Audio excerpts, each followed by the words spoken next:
안녕하세요. 저는 대구에서 살고 있는 50대 후반의 여성입니다.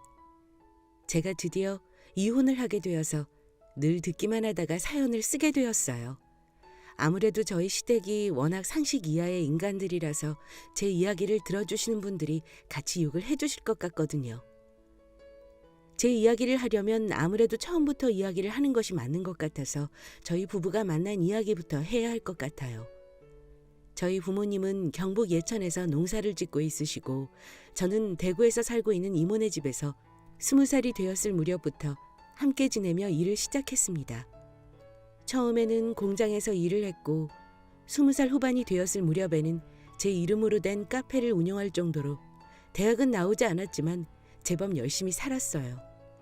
남편은 제 카페의 단골 손님이었는데 언제나 오픈하는 시간에 와서 10시에 마감을 할 때까지 가장 구석진 자리에서 공부를 하던 사람이었죠. 사실 카페에서 거의 12시간을 있으면서 음료 한 잔을 먹으면 엄청난 진상인데 저는 그 당시 대학교 인근에서 카페를 하다 보니 유독 공부를 하는 학생 손님이 많아서 그러려니 했습니다. 그렇게 1년이 넘는 시간을 지켜보니 방학 주말 가리지 않고 공부를 하고 있었고 학생은 아니고 이직이나 취업을 위한 공부라는 걸 알 수 있었죠. 그리고 그 다음 해에 남편은 저에게 취업에 성공했다고 하며 정식으로 저에게 대시를 하였고 저희는 연애를 시작하게 되었습니다. 연애를 하고 나서 알게 된 사실인데 남편은 저보다 2살 어린 연하였습니다. 남편의 직장에 따라 대구 근교로 이사를 하게 되었고 저희는 주말에 종종 만나 데이트를 하게 되었습니다. 그러다 남편이 30이 되었을 때 결혼을 하게 되었어요. 시댁에 인사를 가기 전에는 걱정이 나름 많았습니다. 저는 남편보다 연상이었고 대학도 나오지 않은 게 내심 마음에 걸렸거든요. 반가워요. 우리 아들이 결혼을 다 한다고 하니 내가 너무 신기하네. 안녕하세요, 어머님. 처음 뵙겠습니다. 그렇게 서 있지 말고 얼른 들어와서 앉아요. 음식 다 식어. 처음 보는 시모는 저를 반갑게 맞이해 주었고 시부도 인상이 조금 딱딱하기는 하지만 저에게 이런저런 말을 먼저 걸어주면서 살갑게 대해 주셨어요. 제 걱정과 달리 다정한 시댁의 모습에 저도 많이 안심을 했던 것 같습니다. 식사가 끝이 나고 나서 시부는 자연스럽게 부엌으로 가서 그릇들을 설거지하기 시작했죠. 여느 집과는 조금 달라 보이는 가정적인 시부의 모습에 저는 황급히 가서 제가 하겠다고 했지만 시모는 밥 얻어먹었으면 설거지는 센스 있게 하는 거지 하며 저를 데리고 거실로 가서 함께 담소를 나누고 있었습니다. 조금은 신세대 같은 느낌이 들었던 시댁은 결혼을 할 때 금전적인 지원은 어렵다는 말을 했고 저는 그 자리에서 알겠다며 이야기를 했습니다. 그리고 남편과 신혼집을 어떻게 해야 할지 이야기를 하는데 남편이 일을 하면서 모아둔 돈을 주식으로 홀랑 날려먹었다고 하더라고요. 지금 그래서 모아둔 돈이 하나도 없다는 거야? 하나도는 아니고 묶여 있어. 나는 우리 결혼자금 할 돈이니까 빨리 불리려고 했는데 이게 이렇게 될 줄 정말 몰랐어. 그럼 일단 뺄 수 있는 돈이라도 빼둬. 놔두면 오를 거라느니 그런 말은 하지도 말고. 근데 이거 정말로 좀 있으면 회복 가능한 금액이야. 결혼 안 할 거야? 정신 차려. 남편의 돈은 거의 없는 것과 마찬가지라 결국 제가 모아둔 돈에 대출을 보태서 남편의 직장 인근으로 신혼집을 마련했습니다. 집 명의야. 당연히 남편 돈이 들어가지 않았으니 제 명의로 해뒀고 남편의 주식을 다 팔아서 혼수를 했네요. 결혼 후 4년 정도는 정말 더 바랄 것 없이 좋고 이상적인 결혼 생활이었습니다. 결혼 후 바로 건강한 딸아이를 낳게 되었고 시부모님을 모시고 1년에 한 번씩은 해외여행을 다닐 정도로 경제적으로도 여유가 있었습니다. 하지만 행복은 그리 길지 않았죠. 딸아이가 태어나고 나서부터 제가 육아를 하다 보니 대구에 있는 카페를 신경 쓸 여력이 없어서 매출이 줄어들고 있는 와중에 저희 상권에 대형 프랜차이즈 카페가 들어오게 되면서 빚을 진 채로 폐업까지 하게 되었어요. 예, 너 대구에 카페 폐업했다면서? 그걸 왜 우리한테 말을 안 하니? 이것저것 하느라 정신이 없었어요. 어떻게 하셨어요? 우리 아들이 걱정이 많아서 전화가 왔더라. 안 그래도 나이 많은 며느리 돈 하나 보고 결혼까지 허락했는데 너 이러면 정말 곤란하다. 어머님, 그 가게 아니더라도 저희 지금처럼 잘 살 수 있어요. 그러니까 너무 걱정하지 않으셔도 돼요. 내가 지금 걱정을 안 하게 생겼니? 너 지금부터 어떻게 할 생각인지 그거부터 얘기해봐라. 시몬은 다짜고짜 저를 시댁으로 불러서는 앞으로 어떻게 할 건지 계획을 이야기하라고 하는 게 참 난감하더라고요. 20살 때부터 가게를 폐업하는 날까지 늘 새벽같이 일어나서 일을 했습니다. 그런데 가게를 정리하고 채 일주일도 되지 않아 앞으로의 계획을 이야기해보라고 하시니 말문이 턱 막혔죠. 제가 아무 말도 못하고 있었더니 뒤에서 신문을 보고 있던 시부가 본인이 아는 사람이 공장을 하고 있는데 거기서 일을 해보래요. 저는 출산 이후 온몸의 관절도 아프고 공장 일은 이미 해봤기 때문에 지금의 나이에 할 수 없다고 말씀드렸더니 시부는 보고 있던 신문을 제 머리로 집어던지고는 고함을 치셨습니다. 그럼 대학도 안 나온 너 같은 게 어디서 일을 할 수 있냐? 내 아들이 벌어다 주는 돈이나 펑펑 쓰면서 살겠다는 이야기야? 아버님, 이야기가 왜 그렇게 되나요? 그리고 제가 그동안 해드린 게 얼마인데요? 그러니까 그런 거 하지 말고 가게나 잘했어야지. 이래서 여자는 밖에서 일을 하면 안 돼. 결국 이 핑계 저 핑계 대면서 편하게 살 생각만 하잖아? 애 안 낳았으면 내가 공장에서 일을 했겠냐? 이미 사장님이라고 목에 힘이 빳빳이 들어가서는 그렇다고 내가 애를 잘 낳았어? 다른 사람들은 잘도 낳는 아들도 못 낳고 계집애가 뭐냐? 아버님, 무슨 말을 그렇게 하세요? 정말 너무하시네요. 큰 소리를 치고 시댁에서 나왔지만 결국 제가 할 수 있는 일은 없더라고요. 빚 때문에 새로운 사업을 선뜻 도전하지 못했고 그 빚을 어떻게 갚아야 할지 생각뿐이었습니다.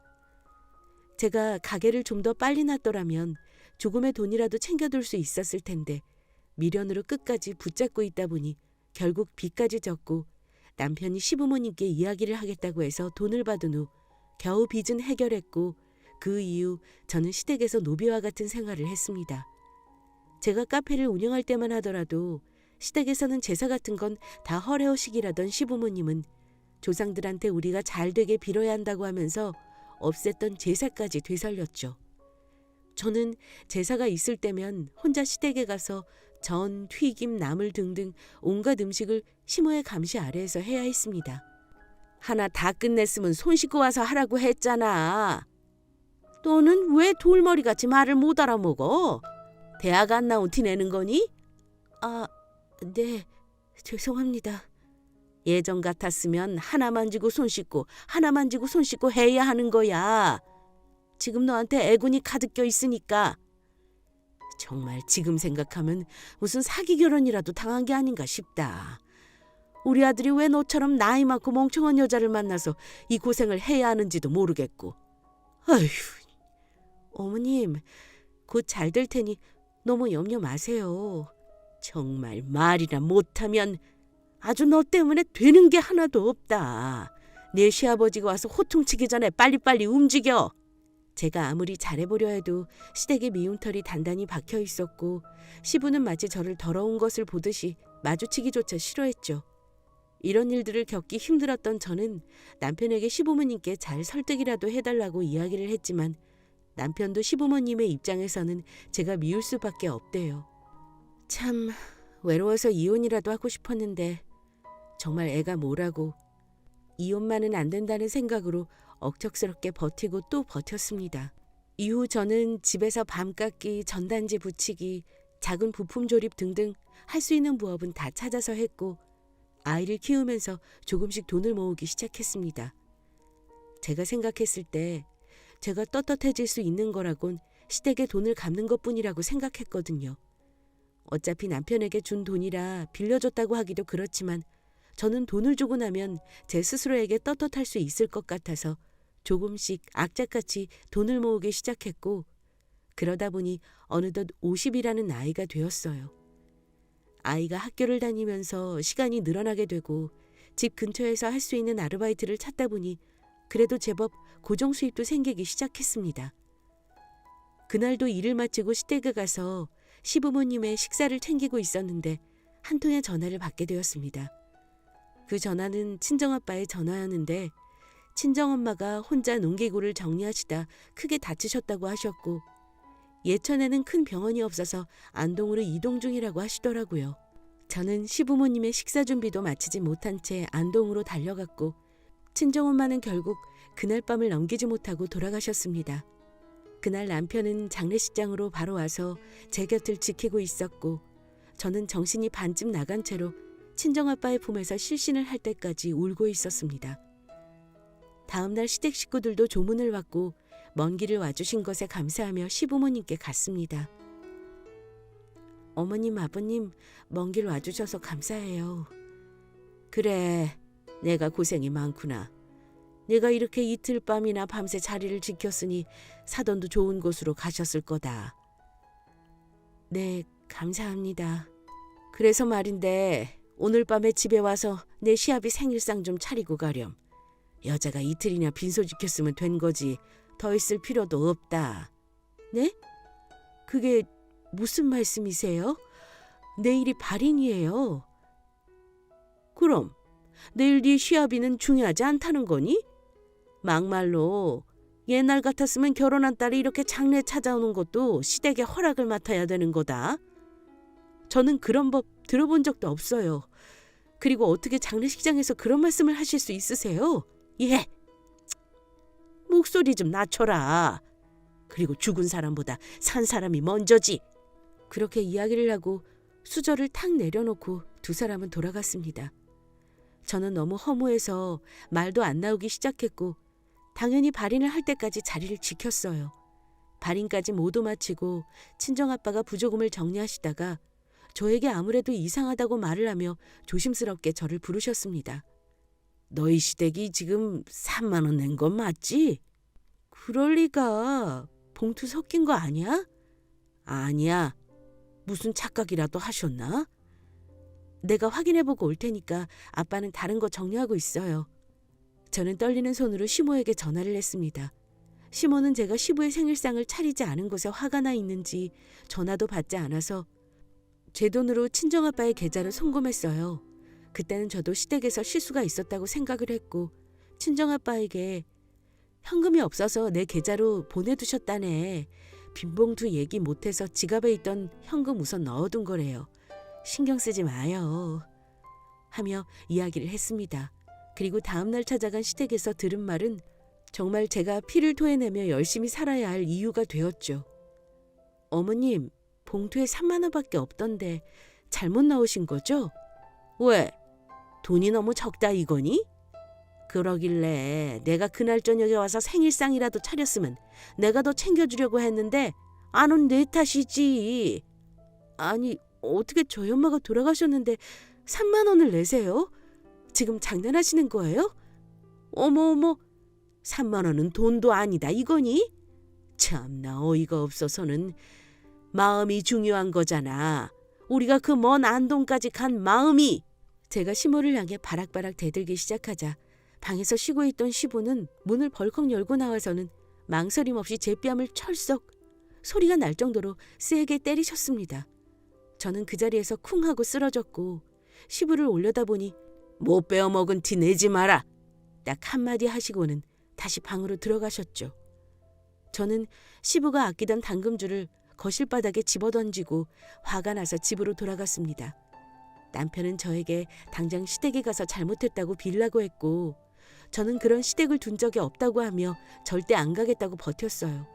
그리고 그 뒷날부터 저는 미친 듯이 사업 아이템을 구상하게 되었고 시댁에 갚으려 모아두었던 돈과 친정아빠의 돈을 보태 몇 달 뒤 친정아빠를 대표자로 농산물 유통사업을 하게 되었습니다.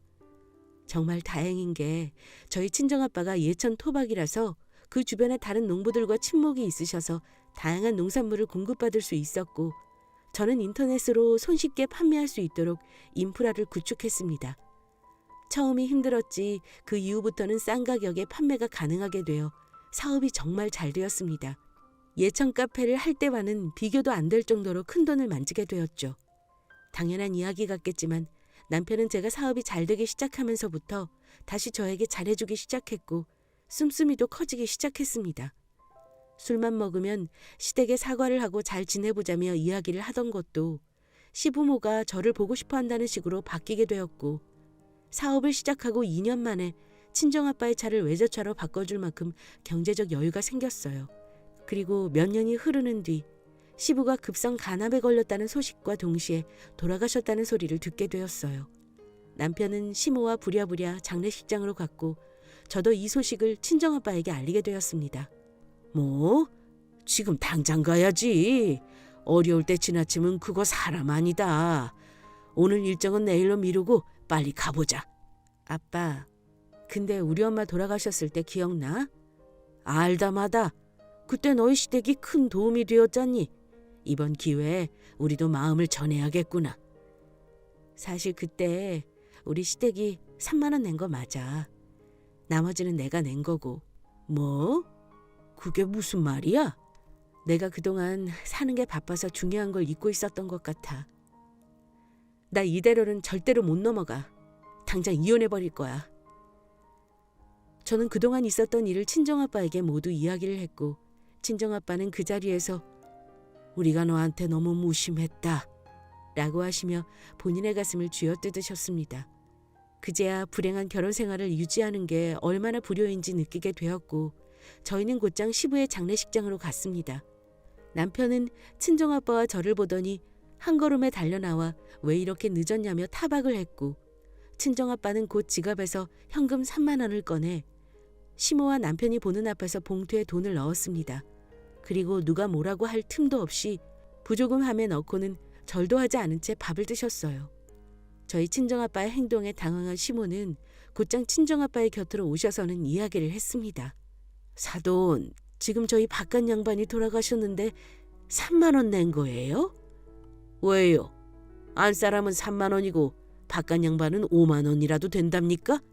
분명 제 아내가 돌아갔을 때 3만 원이 들어있었고 저도 그대로 돌려주는 것뿐이니 서운해 마세요.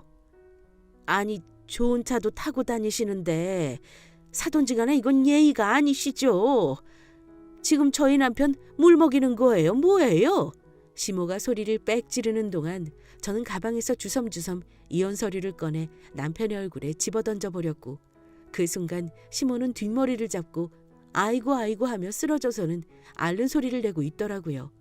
남편은 장난치지 말라고 화를 냈고 저도 그 자리에서 딱 3만 원을 꺼내 시모와 남편을 향해 뿌렸습니다. 이건 내가 시아버지께 드리는 마지막 용돈. 돈 잘 벌어올 때만 며느리고 돈 못 벌면 너희 집 노비인 줄 알았지? 사람 일 어떻게 될지 모르는 거야. 당신 지금 제정신이야? 왜? 나는 이러면 안 돼? 미친 당신 부모도 문제지만 그거 하나 중재 못하는 당신이 제일 나빠. 뭐? 우리 잘 지내고 있었잖아. 정신 좀 차려. 아빠 돌아가시자마자 집안 꼴이 이게 말이 돼?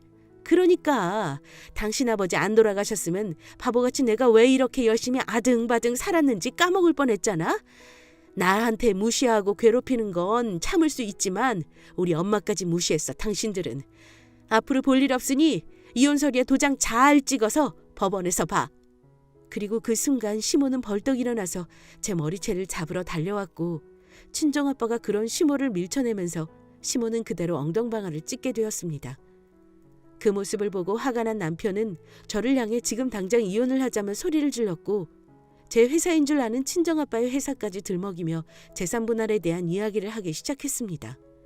당신 지금 뭔가 잘못 생각하고 있는 것 같은데 나 재산 분할 신청할 거야. 그리고 우리 엄마 아빠가 당신 빚 갚으라 빌려준 돈도 당장 갚아내. 무슨 말을 하는지 모르겠네. 그 돈은 당신이 당신 부모한테 받아서 나 준 거잖아. 그리고 재산 분할? 지금 살고 있는 내 이름으로 된 내 집 말하는 거야? 당신 주식으로 돈 홀랑 날려서 내가 내 돈 주고 산 집?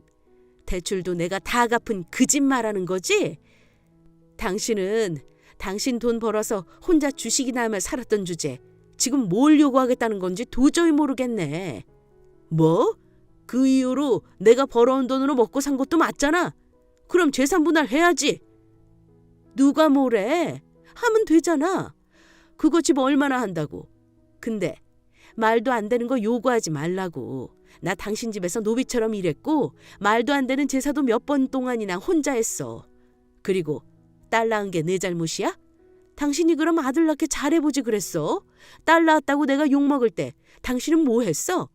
내가 하다 당신 아버지한테 맡기까지 했다고. 혹시 그거 아니? 내가 그날 병원에 가서 진단서 떼둔 거 있는 거. 당신 아버지 손이 참 맵더라. 어머님 제가 나이도 많고 배운 것도 없다고 그렇게 못마땅해 하셨죠? 그런데 이걸 어쩌나?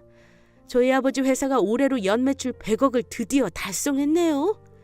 해외 수출도 생각 중인데 배 아프시죠? 제가 성견지명이 있는 게 이럴 줄 알고 회사며 차며 전부 친정아빠 명의로 했나 봐요. 저한테 털어갈 것도 없을 텐데 어쩌나 몰라? 제가 신이 나서 방방거리며 이야기를 하자 시몬은 주먹을 준 채로 부들부들거리기 시작했고 저는 친정아빠를 데리고 집으로 돌아갔습니다. 그러고 나서 며칠이 지난 후 저희는 이혼을 위해 다시 만나게 되었어요. 남편은 집으로 들어오자마자 무릎을 꿇고는 저에게 미안하다며 싹싹 빌기 시작했습니다.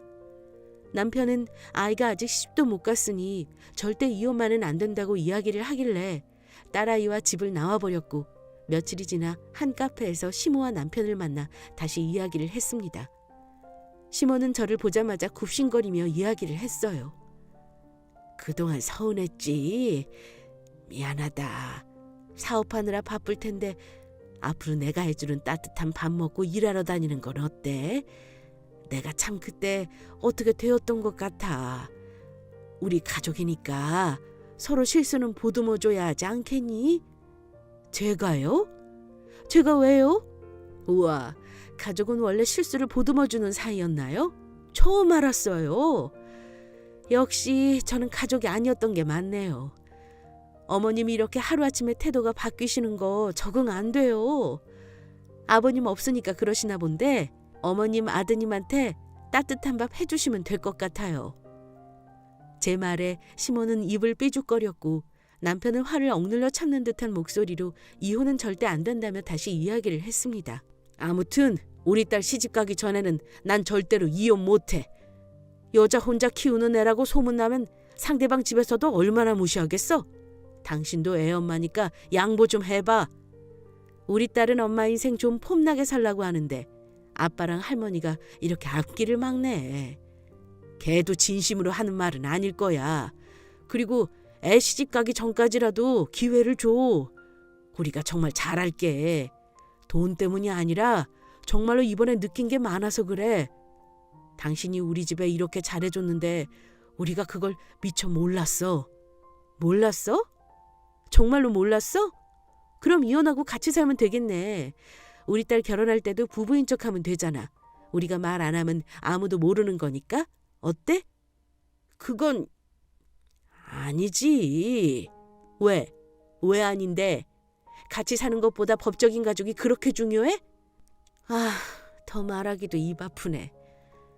그냥 내가 우리 같이 살던지 포기할 테니까 깔끔하게 이혼하자. 어때? 집? 그 이상은 안 돼. 당신도 알잖아. 소송해봐야 당신 그 집도 못 받아내. 기운 빼기 싫으니 빨리 정리해. 결국 낡은 아파트 하나를 갖고 이혼을 한참 끝까지 속이 보이던 남편과 시모예요. 물론 이혼 전에 아이에게도 충분히 이야기를 해뒀기 때문에 딸아이도 큰 충격 없이 받아들여줬습니다. 그동안 제 곁에서 가장 저를 잘 본 사람이 다름 아닌 제 딸이었으니까요. 이혼 후 딸아이와 둘이 지내면서 딸아이가 하고 싶다는 공부도 적극적으로 지원을 해주는 요즘이 참 좋기만 하네요. 사연을 보내면서 나중에 내용이 추가가 될지도 모른다고 생각을 한 부분이 있는데 저희 남편과 딸아이의 대화를 듣게 되었기 때문입니다. 제가 천련을 끊을 수는 없기에 딸아이는 남편과 종종 연락을 하며 지내는 것 같았죠. 얼마 전 거실에서 쉬고 있는데 남편과 딸아이가 통화를 하는 소리가 들리더라고요.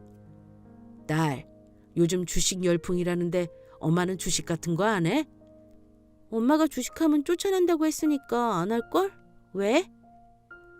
아빠가 이번에 주식을 해서 돈을 크게 잃었네. 혹시 엄마네 회사는 주식 상장 안 하는지 궁금해서. 그런 걸 왜 나한테 물어봐. 엄마 이야기는 하지 말라고 했잖아. 딸은 아빠랑 엄마랑 이렇게 떨어져 사는 게 말이 돼? 할머니도 우리 딸 너무 보고 싶대. 아빠, 엄마랑 합칠 생각으로 나한테 연락하는 거면 연락하지 마. 같이 살 때는 나한테 관심도 없다가 왜 이래 정말? 아빠 회사도 잘린 거 들으면 엄마는 꼬시다고 할걸? 그러니까 내가 중간에서 말 좀 잘해줘. 그래도 가족인데. 그러게 있을 때 잘하지 왜 뒷북이야. 이런 말 할 거면 끊어. 이렇게 단호하게 말을 하고 딸아이는 전화를 끊었습니다. 거실에서 통화 내용을 듣는데 어찌나 통쾌하던지. 자식이 부모의 가슴에 못을 박으면 얼마나 사무치는지 아시죠? 한편으로는 딸아이가 남편에게 휘둘리면 어쩌나 걱정했는데 칼같이 끊어내는 모습을 보니 속이 다 시원했습니다. 제가 주식을 안 해서 잘 모르긴 하지만 저희 남편에게는 도박만큼 무서운 게 주식이 아닌가 싶어요. 아마 다음에 내용을 추가하게 된다면 주식에 미쳐 길바닥에 나앉게 된 남편의 이야기가 되지 않을까 싶네요. 제 이야기 들어주셔서 감사합니다. 저는 앞으로도 딸아이와 친정아빠 잘 챙기는 든든한 슈퍼어머니 될게요.